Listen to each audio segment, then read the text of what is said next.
आप देख रहे हैं इंस्पायरो इंडिया न्यूज नेटवर्क IINN 24। नमस्कार दोस्तों, मेरे पास में बैठी है एक बेटी। एक भजन सुनेंगे और उसके बाद बताएंगे कि ये कौन है। मेरी झोपड़ी के भाग आज खुल जाएंगे, राम आएंगे। राम आएंगे तो अंगना सजाऊंगी, दीप जला के दिवाली मैं मनाऊंगी। मेरे जन्मों के सारे पाप मिट जाएंगे, राम आएंगे। सबसे पहले सभी दर्शकों को यति किशोरी का जय श्री कृष्ण।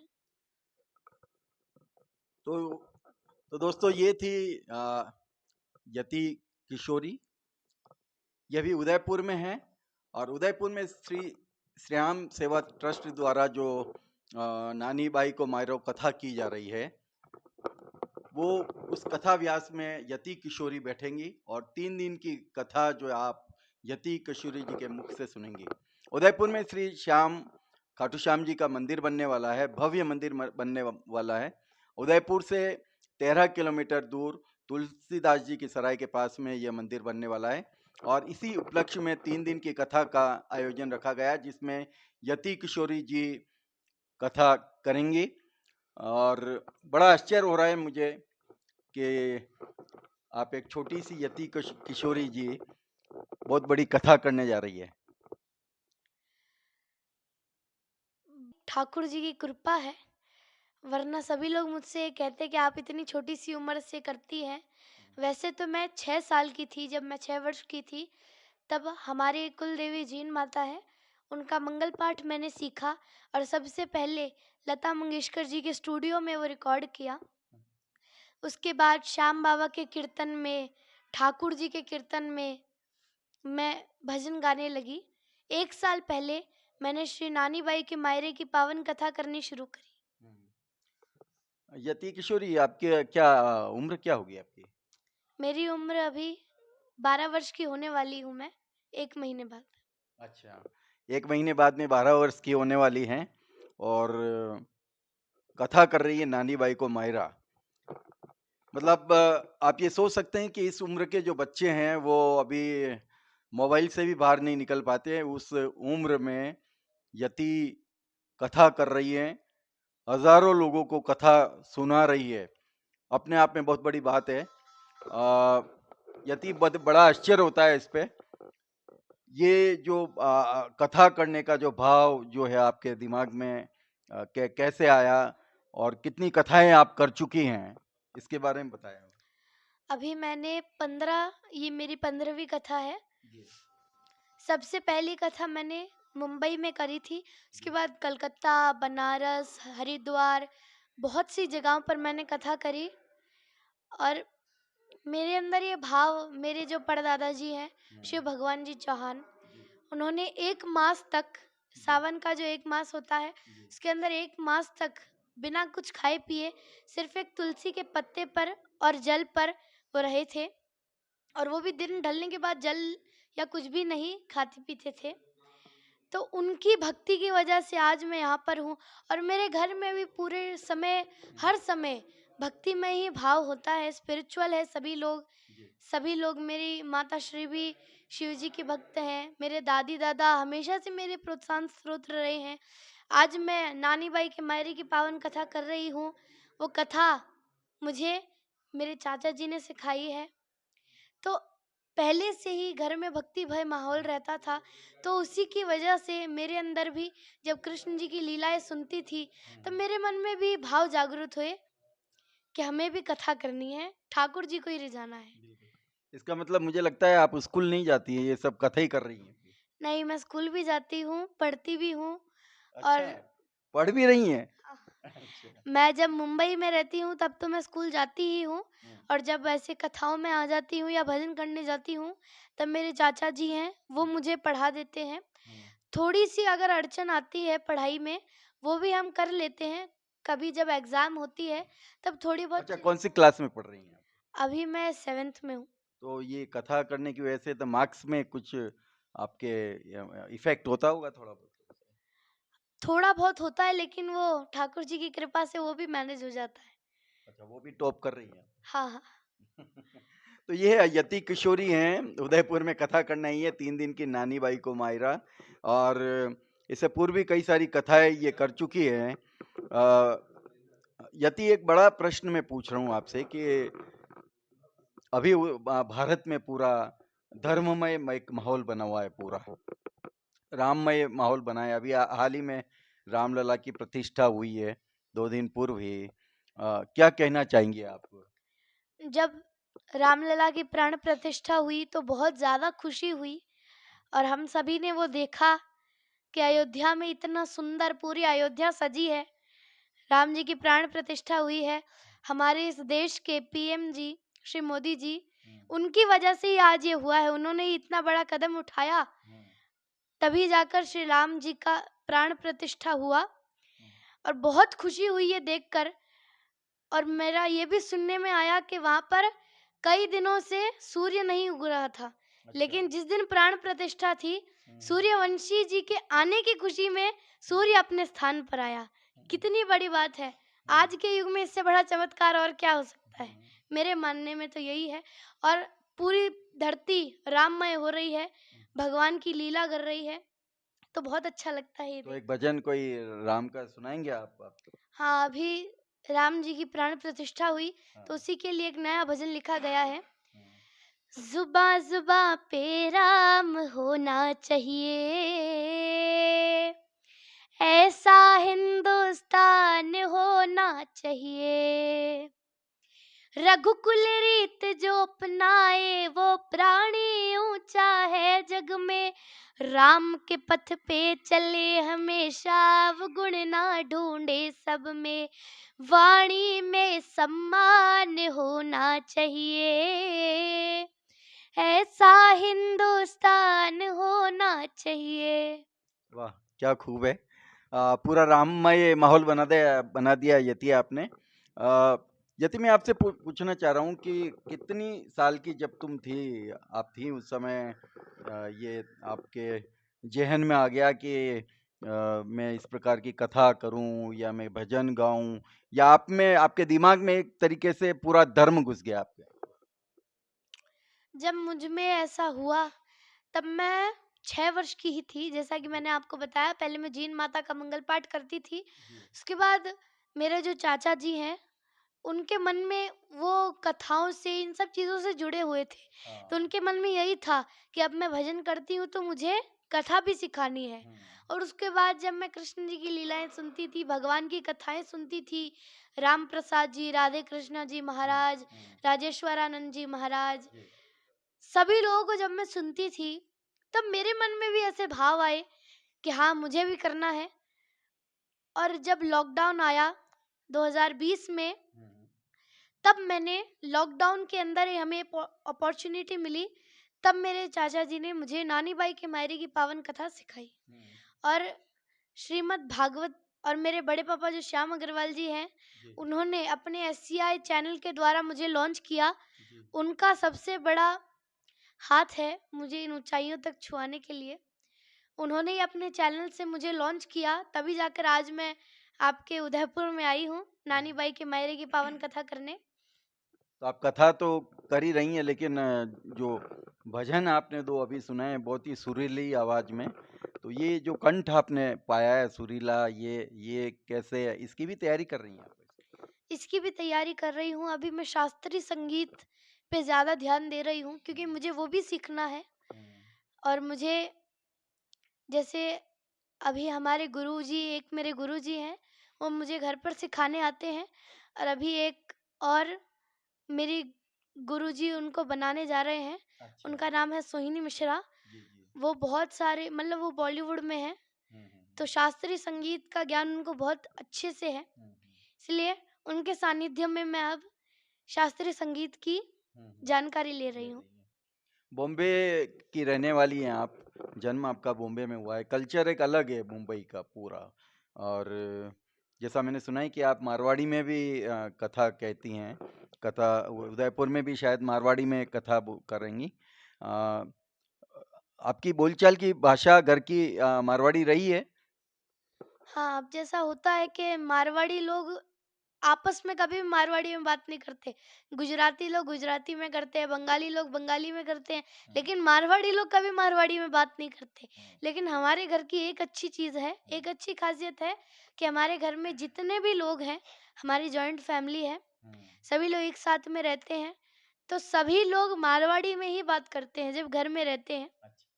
बाहर जाएँ तो फिर भी हिंदी में बात करें, लेकिन घर में यही प्रयास करते हैं कि सभी मारवाड़ी में बात करें।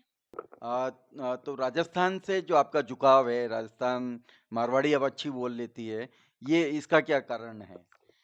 इसका ये कारण है कि हमारा राजस्थान में ही हमारा गांव है रामगढ़ शेखावाटी। रामगढ़ सेठान हमारा गांव है, तो हमारा वहाँ पर भी आना जाना रहता है, तो इसीलिए राजस्थान से एक ऐसा ही जुड़ाव है। वहाँ पर ही हमारे दादाजी सभी लोग का बॉर्न बॉटम सब वहाँ का ही है, लेकिन 40 वर्ष से हम लोग मुंबई में रहते हैं, फिर भी राजस्थान से तो जुड़ाव है ही। देखिए दोस्तों, यति ने इतनी कम उम्र में एक बहुत बड़ी बात कही है कि मारवाड़ी लोग या राजस्थानी जो लोग हैं जो अ, अपने घर में भी राजस्थानी या मारवाड़ी में बात नहीं करते हैं, और इसी का ये कारण है कि राजस्थानी भाषा को भी आज तक मान्यता नहीं मिल पाई है। इसीलिए कि लोग जब घरों में ही अपनी भाषा में बात नहीं कर रहे हैं, तो मान्यता मिलने का तो सवाल ही नहीं उठता, जिसके लिए एक लंबा आंदोलन राजस्थान में चल रहा है। यदि एक काफ़ी मैंने ये बात कही है, राजस्थानी को भाषा को मान्यता नहीं मिली है, और उसकी वजह आपने बताई है कि मारवाड़ी नहीं बोलते हैं लोग। इसलिए मैं सभी लोगों से यही कहना चाहती हूँ, जितने भी मारवाड़ी समाज के लोग हैं, जितने भी राजस्थानी लोग हैं, जितने भी मारवाड़ी लोग हैं, उनसे यही निवेदन है कि अपने घर में अपने बच्चों को मारवाड़ी सिखाएं, मारवाड़ी में बात करें ताकि उन्हें भी पता चले, क्योंकि हम कई जगहों पर जाते हैं, पता चलता है कि लोग मारवाड़ी हैं लेकिन उनके बच्चों को मारवाड़ी नहीं आती। बच्चे कहते हैं हमें समझ में आती है लेकिन बोलनी नहीं आती। तो ऐसा नहीं होना चाहिए, सभी को मारवाड़ी बोलनी भी आनी चाहिए, समझ भी आनी चाहिए। तो मारवाड़ी लोगों से यही निवेदन है। यति आप जया किशोरी को भी देखती होंगी, और जब आपके जैसे छोटी उम्र में थी तभी से उन्होंने कथा शुरू की थी। साध्वी ऋतंभरा हैं, और भी कई सारी महिला जो है संत हैं, उन्होंने बहुत बड़ा नाम किया है। यति का क्या लक्ष्य है आगे? मेरा लक्ष्य कथा का ही है। अभी मैं नानी बाई का मायरा करती हूँ। आगे जाके अभी मैंने एससीआई के चैनल पर श्रीमद् भागवत कथा भी रिकॉर्ड करी है, वो भी लॉन्च होने वाली है, आप सभी के सामने बहुत जल्दी आने वाली है। उसके बाद मैं लाइव भी श्रीमद् भागवत कथा करूँगी। उसके बाद शिव पुराण, राम कथा, और भी जैसे आगे ठाकुर जी की इच्छा, ठाकुर जी अपने आप कराएंगे। अ, बेटी बचाओ बेटी पढ़ाओ का एक नारा पूरे देश में बुलंद हुआ कई सालों पहले, और उसका परिणाम ये निकला है कि आजकल जो है बेटियां बचाने लग गए हैं, लोग बेटियों को पढ़ाने भी लग गए हैं। कई जगहों पर राजस्थान में ये कुरीति अभी भी है कि बेटी जो है वो उनके लिए अभी दिक्कत का कारण बन जाती है। क्या कहेंगी आप इसके लिए? देखिए आजकल तो विज्ञान इतना बढ़ गया है कि लोग बेटियों को गर्भ में ही मार देते हैं। ये बहुत गलत बात है। अब ये बात ऐसी नहीं है, आज के 70-80 साल पहले भी बेटियों को मारा जाता था, लेकिन वो उनकी मजबूरी थी। क्यों? क्योंकि पहले राजाओं के युद्ध हुआ करते थे, तो कई जितने भी युवा होते थे, वो सभी युद्ध में शहीद हुआ करते थे। तो बेटियों के लिए अच्छा वर्ण मिलना मुश्किल था। तो उस समय माता-पिता अपने दिल पर पत्थर रख के अपनी बेटियों को मार दिया करते थे। लेकिन आज तो विज्ञान इतना बढ़ गया है, तो इसीलिए बेटी बचाओ, बेटी पढ़ाओ। और आजकल बेटियां हर क्षेत्र में नाम कर रही हैं, चाहे वो स्पोर्ट्स हो, अध्यात्म हो, चाहे वो कोई भी चीज में हो। इसीलिए बेटियों को आगे बढ़ाइए। कई सारी बेटियां हैं या आपके जैसे उम्र की जो लड़कियां हैं, वो हार मान जाती हैं, बहुत जल्दी हार मान जाती है। आप एक कम उम्र में जो है एक बड़ा काम करने जा रही हैं, तो आपकी जैसी उम्र की जो बेटियां हैं उनको, या जो युवक भी हैं उनको आप क्या मैसेज देना चाहेंगे? देखिए, युवकों के लिए यही है कि आप सभी लोग, आजकल युवाओं का समय किसमें बीत जाता है, मेकअप में, नशों में, इन्हीं सब चीज़ों में युवाओं का समय निकल जाता है। लेकिन कई ऐसे युवा हैं जो अपने जवानी को, अपनी युवा को संस्कारों के द्वारा, सेवा के द्वारा सफल बनाते हैं। तो सभी को उससे सीख मिलनी चाहिए, सभी को उससे सीख लेनी चाहिए। आध्यात्म से जुड़ना चाहिए, सेवा करनी चाहिए, माता-पिता की सेवा करनी चाहिए। तो दोस्तों बहुत बड़ी बातें की है, बहुत छोटी उम्र में 12 साल की हैं, 7वीं कक्षा में अभी पढ़ रही हैं। मुंबई की हैं यति किशोरी, और यति चौहान इनका असली नाम है। और किशोरी किसने डाला इसमें? ये मेरे बड़े पापा हैं, श्याम अग्रवाल जी, कलकत्ता में रहते हैं। उन्होंने मुझे किशोरी नाम दिया, यति किशोरी। यति किशोरी, बहुत ही इनका नाम हो, बहुत ही बड़ी इनकी पहचान बने, और इसी शुभकामनाएं के साथ में बहुत ही बड़ा नाम कमाएं आप। लेकिन साथ में मैं एक इनके जो बैकबोन है, जो इनको आगे ले जाने वाले, उनसे भी थोड़ा सा मैं परिचय कराना जरूरी समझ रहा हूँ। जो बार बार ये चाचा का नाम जो बोल रही थी, जो इनको सब जगह लेके जाते हैं, और इनकी दादी जो हैं, इनसे भी मैं इनसे बात करता हूँ, जो हर समय जहाँ भी कथा होती है तो इसको लेके जाते हैं। यानी प्रेरणा के जो स्रोत जो बने हुए हैं, वो ये दोनों बने हुए हैं। जब भी जहाँ भी कथा हुई है वो इनके साथ में गए हुए हैं। तो ये हैं यति के चाचा, और आप हैं दादी, जो इनकी प्रेरणा के स्रोत बने हुए हैं। जब भी कहीं कथा होती है साथ में जाते हैं, सिखाने का, पढ़ाने का सारी जिम्मेदारी जो है इनके पास में है। और यही वजह है कि यति जो 12 साल अभी पूरी नहीं हुए, 1 महीने बाद में, आज 24 तारीख है और अगली 24 तारीख को यति का जन्मदिन है। यदि आपको याद रहे तो आप जरूर इनको बधाई दें। और क्या कहना चाहेंगे कि यति एक छोटी उम्र में बड़ा कदम छू रही है? ये तो सभी को जय श्री कृष्ण। ये इसका बड़प्पन है कि ये हमें इसका क्रेडिट देती है, पर जैसा मैं बताता हूँ कि करने वाले शाम कराने वाले शाम, तो हम इसके लिए प्रेरणा स्रोत है, पर हमारे लिए हमारे ठाकुर है। तो जैसे जैसे उनका आदेश मिलता है, और ये बच्ची में काफ़ी छोटी सी थी जब भी इसमें काफ़ी हुनर था, उसको हमने पहचाना और उसको एक दिशा दी कि इस दिशा में आप कुछ कर सकते हैं। जैसे जैसे ये उस चीज़ में आगे बढ़ी, बच्ची की रुचि बढ़ती गई, और आज जो भी हम देख रहे हैं, पिछले 1 डेढ़ साल से बच्ची कथा कर रही है, और आगे इसकी इसमें रुचि इतनी बढ़ चुकी है कि आगे से आगे और कथाएं सीख रही है, और कहानियां और बहुत सारी कथाएं आप सभी के बीच में बहुत कम समय में हम लाने की कोशिश कर रहे हैं। जी जी, दादी जी आप क्या कहना चाहेंगे?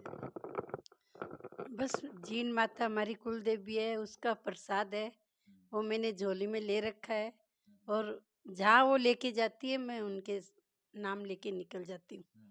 मैंने सोचा है कि जीन माता इसको इतनी आप सबका आशीर्वाद मिले बच्ची को, और हमारे खानदान का नाम बढ़े, हमारी 7 पीढ़ी ये बच्ची नाम करे। और बच्ची 14 घंटे प्रैक्टिस भी करती है, ऐसे नहीं है कि कोई ये ध्यान नहीं देती है, पढ़ाई पे भी ध्यान देती है, लेकिन जो बोलते हैं वो बहुत जल्दी दिमाग में लगा के और ये सीख लेती है। जब ये कथा व्यास पे बैठती है, जब कथा करती है, तो ये एक अलग आत्मा बन जाती है उस समय। तो लोग चरण भी छूते हैं, और बहुत छोटी उम्र में होने के बावजूद इस चरण छूते हैं, आशीर्वाद लेने की कोशिश करते हैं। ऐसे में दादी को कैसा लगता है फिर?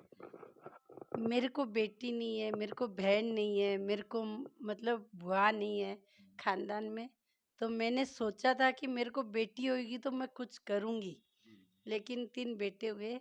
ये मेरे को पोती दी है मेरी माता ने, और मेरे बहुत बड़े सपने थे जो आज मेरी पोती पूरे कर रही है, लेकिन जीन माता के और बाबा के आशीर्वाद से।